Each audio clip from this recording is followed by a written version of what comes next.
Now we take a look at module number 10, culture change. This interests me because I watch over and over and over, every time some new guy gets a job or a new gal in an organization, one of their first speeches is, we're going to have to change the culture. But they can never say what they want to change it from, what they want to change it to, and why. We're going to show you evidence, the only evidence I think that exists that I know of, and maybe the only evidence ever, of real organization-wide change with data to back it up. And I showed these charts at a PMI event some years ago, and it was the Northern Virginia, I believe. It was Washington, D.C., Northern Virginia, I've forgotten for sure. A big thing, 1,000 people there. And I had these slides in my talk, and after the talk, the head of the chapter sent me an email, and she said, "Charlie, congratulations. This is the first evidence I've ever seen anywhere that there was an OD intervention that did any good at all." So let's take a look. Again, one of my people noticed something odd. We're working with NASA teams, separate out those data from our commercial. And he said, there's something strange here. The scores, the TDA scores, for the first time we worked with a team, is drifting upward. This is most peculiar. And the teams we'd never worked with are improving. So, by the way, these error bars are put on here for your convenience. We test all these things with sophisticated technique called the student t-test and verify this trend is real to 99% accuracy. What we saw was from 2003 to 2008, the scores of the NASA teams went up by about 10%. We also calculated the percent of NASA we engaged at that time is also about 10%. I view that as completely coincidental. So the question is, what's happening here? I really understand correlation is not causality. This is one of the benefits of doing this work and trained as a physicist. My mathematical background, as you might imagine, is pretty strong. So what is happening here, I don't know. The one possibility is NASA is becoming a better, more benign place to work. I can most assuredly tell you that is not the case. This is the period during which the moon program is being evident to everyone. It can't be afforded, and it's in the process of being canceled.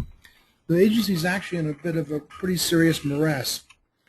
Then I remember at a workshop I did at Marshall Space Flight Center, and the workshop's going along kind of normally, and a guy jumps up, and at those times we don't do this anymore. We had a little laminate of the 4D system to hang on the wall. And the guy jumped up with his laminate and said, I get it.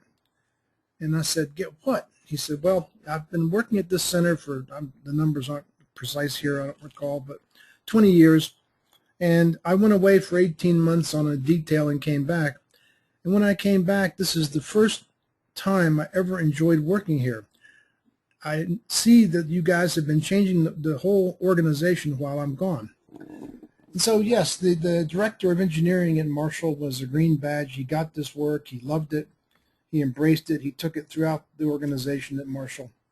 And so I said, let's pull out the Marshall-only data, and let's see what we see there. If we're changing the effect, it should be somehow related to the amount of work we've done. Here's the data from Marshall Space Flight Center. It happens they're up 20% when you do the curve fit. It turns out, interestingly enough, that we had 20% of Marshall engaged. Again, here's the trend line.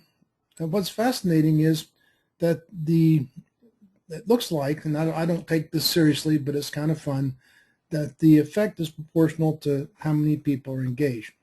Here's exactly the same data with a little cleaner plot. Interesting to notice that Marshall actually started lower, ended up much higher than NASA at large. And by the way, we continue the work through 2013. It's just we didn't do the research because it's expensive, and we did it for the book to do the analysis and clean up these images. I have no reason to believe this isn't continuing. So there it is, the evidence that you actually have organizational-wide change. Now, how is it working? Well, I think there are two or three things. One is, remember, we're changing the fifth force. We're changing the social field. Every team that we change, everybody who interacts with that team will feel that field and change a little bit. And also there's some migration of people between teams. I don't think that much over this time scale, but that's certainly somebody who was in a team that did some development work, went to another team, maybe brought it along, talked about it. And of course, all these things were before we had the book, and I would expect the data to be even better with the book supplanting it. So that's another little fun piece. And again, I'll show you some more slides that are kind of on the side in a moment. Thank you for listening and watching, and see you soon.